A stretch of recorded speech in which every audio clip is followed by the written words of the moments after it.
Welcome to The Explainer. Today, we are diving deep into one of the world's most enduring and, let's be honest, spooky mysteries, the Bermuda Triangle. It's this stretch of ocean where hundreds of ships and planes have supposedly vanished into thin air.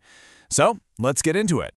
You really can't talk about the Bermuda Triangle without starting at the heart of the legend, the one event that pretty much created its terrifying reputation, the disappearance of Flight 19. So picture it. It's December 5th, 1945. The weather's great. 5 U.S. Navy bombers take off from Florida for what should have been a simple training mission. But then, not even 2 hours into the flight, things start to go horribly wrong.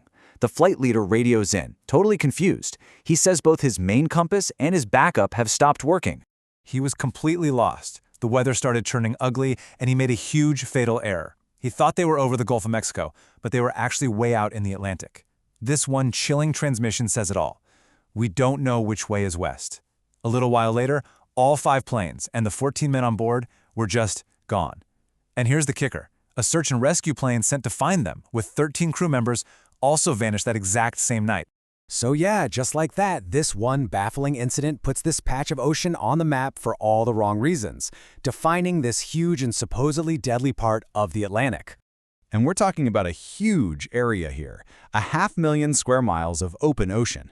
Now, the name Bermuda Triangle actually didn't show up until a magazine article in 1964, but believe me, the spooky stories about this region go back way, way further.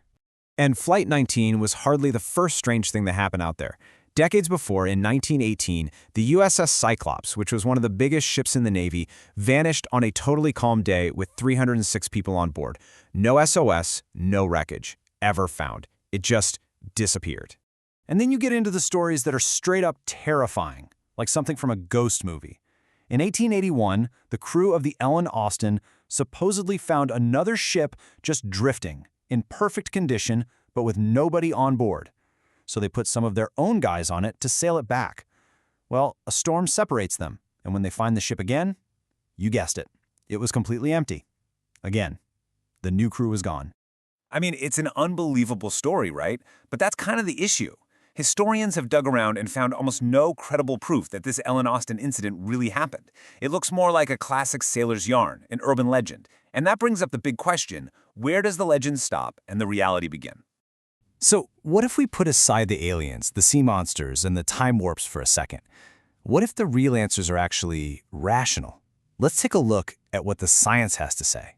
Well, it turns out scientists have a bunch of pretty solid theories for what's going on in this region. And spoiler alert, none of them involve the supernatural. Let's break them down. Okay, first up, magnetism. For a long time, the Bermuda Triangle was one of the few places on the planet with something called an agonic line. This is a spot where your compass needle points to true north and magnetic north at the same time. If you were an early navigator and you didn't know about this, well, that confusion could be deadly. You can see here, geographic north, or true north, that's the fixed top of the world. But magnetic north, that guy likes to wander around.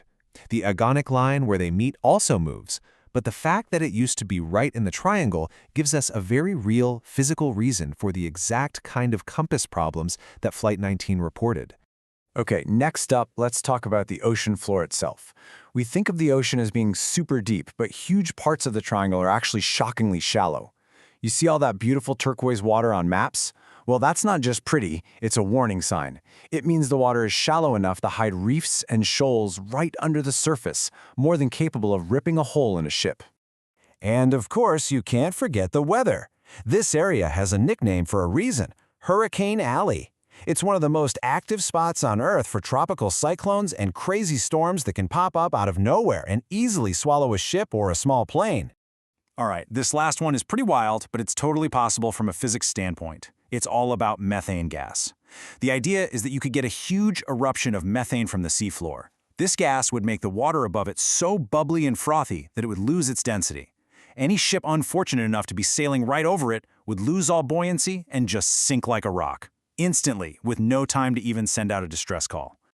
So, okay, we've got magnetism, shallow seas, crazy weather, even giant ocean burps.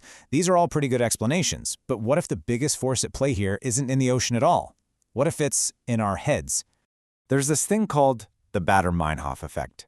It sounds complicated, but I promise you experience this all the time.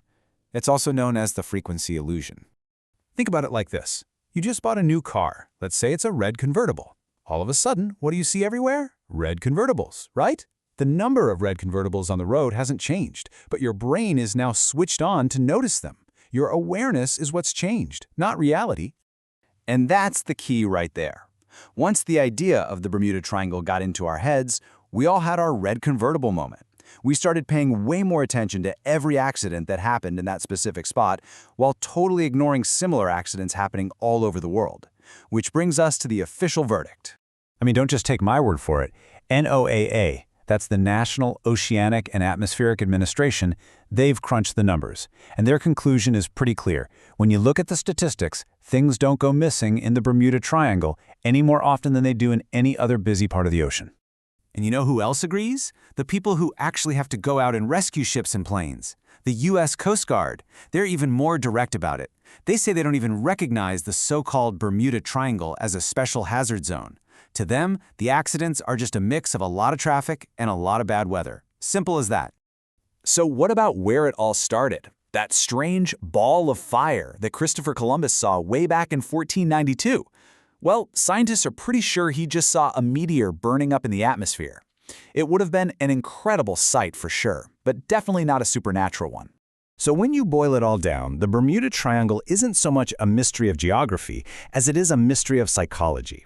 It's a perfect example of how a few weird events, amplified by a great story and our own brain's funny little tricks, can create a legend that captures our imagination for centuries. It really makes you wonder, doesn't it? What other great mysteries out there are just waiting for a simple, rational explanation?